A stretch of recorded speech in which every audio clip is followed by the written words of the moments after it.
คนดิ้นรนจนเกินคำว่าพอดีที่มีก็ดูว่าน้อยอะไรได้มาก็ยังไม่ค่อยพอใจ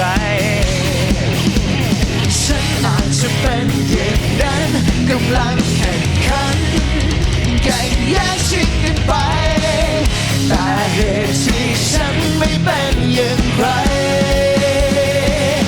บังเอิญว่าฉันมีเธอก็เลยไม่เคยต้องการไขว่คว้า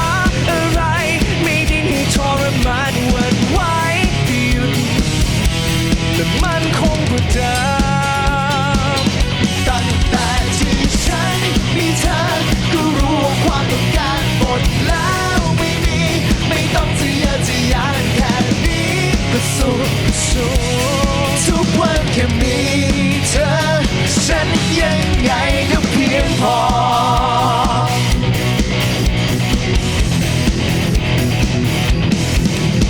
ชีวิตเมื่อก่อนวิ่งวนไม่เจอคำว่าพอดีเพราะมัวแต่มองที่ไม่ไกลไม่เคยจะลองค้นหาข้างกายฉันอาจจะเป็นอย่างนั้นกำลังแข่งขันแข่งแย่งชิงกันไปแต่เหตุที่ฉัน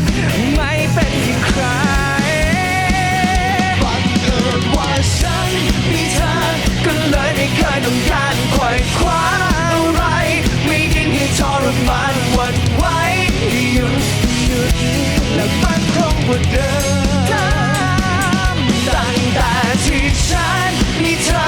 ก็รู้ว่าความต้องการหมดแล้วไม่ต้องทะเยอทะยานแค่นี้ก็สู้